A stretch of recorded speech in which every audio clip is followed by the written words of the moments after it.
Hello sa inyo mga kaisa. Ito ngayon, meron tayong papalitan ng cabin filter tsaka air filter. So, yung content natin, kung kailan ba pinapalitan yung air filter o cabin filter. Sa case ko kasi, normally, every 10,000 mileage or kilometer yung kinuha natin.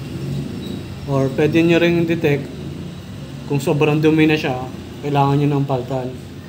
So yung air filter, yan, mamaya papakita ko sa inyo kung paano siya ikabit, tsaka kung ano yung itsura nung previous. So itatrack nyo na lang siguro doon sa may dashboard, i-check nyo na lang kung ilang nakakailang kilometro na ba kayo. So dapat may record kayo para every 10,000 mapalitan nyo siya, pati yung air filter. So ngayon, bubuksan natin yung hood para ikabit muna natin yung air filter. So ito, napaka-importante nito para sa performance ng sasakyan natin. So tingnan natin.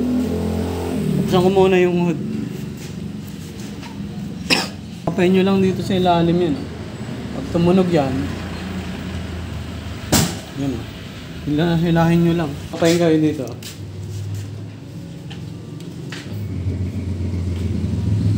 Pag nakapaan nyo yung parang tinataas. So yun, tinataas.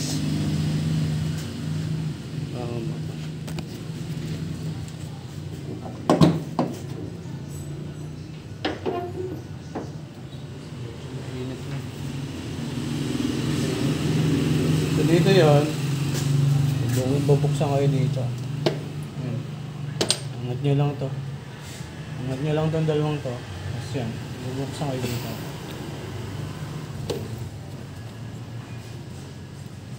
Ito, siya.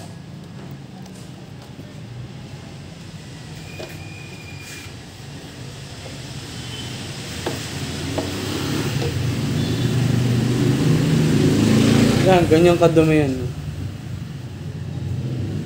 Yan, kailangan nyo ng baldan yan. Pero kung nagtitipid kayo, pwede nyo ipagpag yan. Ano, yung mga dumi-dumi dyan. Diba? Yun yung itsura niyan.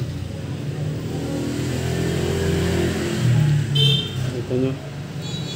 So, ganito yung pagkuha natin. Ganyan yung ulit papasok. Pakita ko sa inyo yung bago. Yung difference yung bago.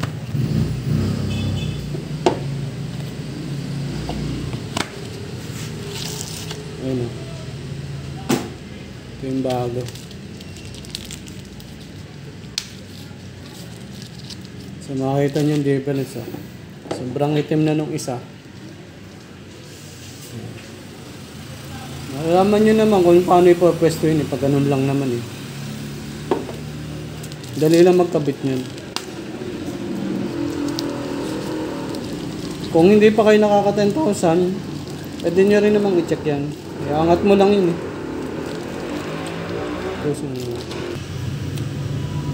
Yung sukat nito, standard lang siya doon sa akin. Ibibigay ko yung link sa description box para hindi kayo magkamali.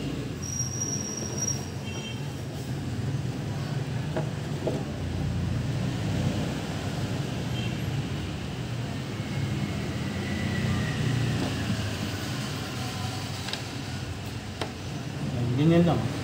Nilay lang yan.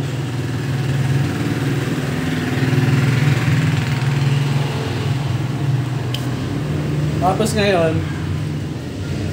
lagay naman natin yung sa cabin filter. Ito talaga matindi to kasi kapag hindi malinis yung cabin filter mo, maamoy mo yung sabugan ng aircon mo.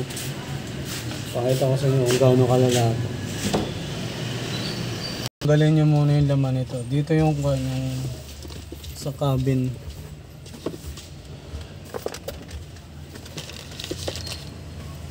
Alisin nyo muna yung laman. Kasi dito kailangan matanggal nyo. Ano ba?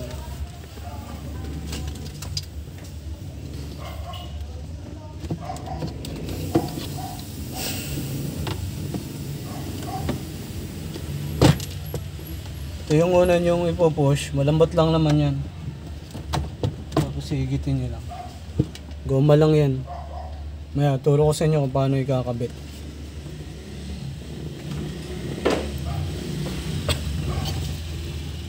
Papakita ko sa inyo. Yan yung medyo madilim lang eh. Pakilawan yung cellphone. Ito nakikita nyo. Ewan kung nakikita nyo. Ilawan namin. Para makita nyo.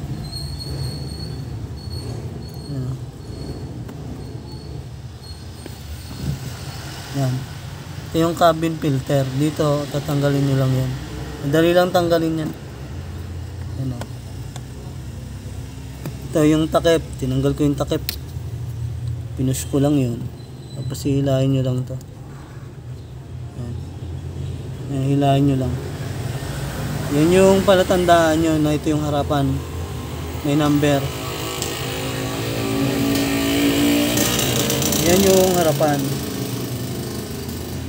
Ito yung likod. Yan. Tingnan nyo kung gaano kalala yan. Tingnan nyo, kulay itim na. Yan o. So every time na nagbubuga yung aircon, yan yung nalalanghap. So minsan pag matyagan nyo din, kung pag nagpapa-PMS kayo, kung napapalitan ba yan, kung kasama sa package. Mamaya bayad ka ng bayad, wala naman palang pinapalitan. Yan o. So gaano nakatagal yan, airflow. Yan yung app o, meron nakalagay na app. Yan. So ngayon, papakita ko sa inyo yung bago.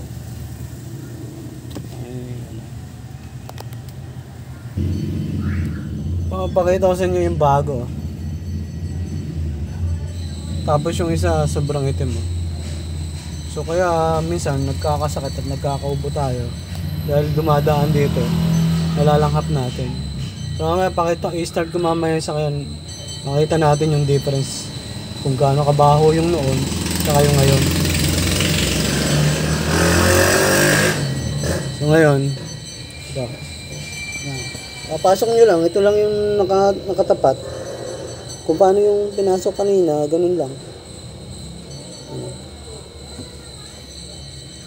Ito. Ano makikita nyo? Yan. Papasok lang natin yan. Push mo lang. Yan. Kung na-push mo yan, ibabalik mo sa dati. Kita nyo yung parang ipin dyan, yung matilos. Ito. Sa ilalim yan. Kailangan nakasalok yan doon sa ilalim. Para mag-push yan. Yan. Pag tumunog na gano'n, okay na yan. Tumunog na gano'n. Tapos ngayon, ganito yung pagkakabit naman sa kuwan. Sa lalagyan. So, una natin. Tutok mo lang na ganito dito. Ito, bakit ako sa inyo? Itong dalawang ito, ipapasok nyo dito. Dito nyo ipapasok. Ito. Ganito. Ayan o.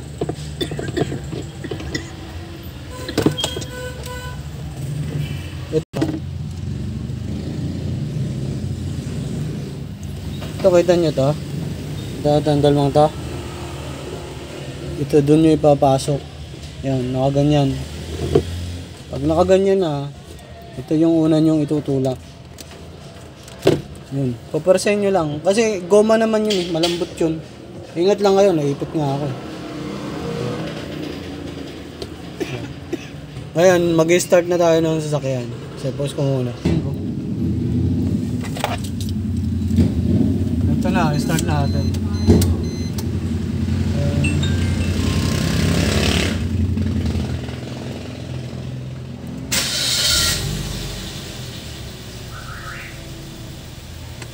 I-on natin yung fan. Yung fan muna para malaman natin. Sa fan pa lang, na-observe ko, wala na agad siyang amoy. Kumpara dati. Dati nagbubukas pa lang ako ng fan, iba na yung amoy. Masakit na sa ilong. So ngayon, ito sa para mag-monitor, ire-record ko na ngayon, kahit picturean ko yung takbo ng sasakyan ko, yung mileage niya, yung kilometer niya, para ipa-plus ko na lang yung 10k. Kapag na-reach na niya yon, kailangan magpalit na ako ng air filter tsaka ng cabin filter. Pero from time to time, siguro mga after at least 5k mileage, check nyo na rin. Tingnan nyo ang laki ng difference. Pag nagbubukas ako ng aircon, ito bubuksan ko na. Yan, buksan tayo ng aircon. Pansinin nyo, wala akong naamoy na something. Wala akong naamoy na mabaho. Dati grabe. Kailangan mo pang ibabayan para lang maiwasan mo maamoy yung bagay na yon. Lalabas ka nga muna para lang hindi mo maamoy yung naamoy mo before. Ngayon, mas maganda pa lalo yung buga ng aircon. Kaya pansinin nyo, i-check nyo yan. So sa mga hindi pa, bago lang nagkaroon ng sasakyan, ito malaking tulong ito para sa inyo. Pwede nyo i-share yung video ito tsaka i-like para makarating doon sa iba pang mga newbie na bagong nagkakaroon ng sasakyan at hindi marunong. Lalo na doon sa mga nagpapa-PMS na hindi naman, wala ring alam. So ngayon, pa-PMS ka ng pa-PMS, bayad ka ng bayad, yung pala, hindi mo naman talaga na nasusulit yung PMS mo. So yun. So mas okay na siya ngayon. So yun, sana nakatulong itong video ito and stay safe po. Thank you po.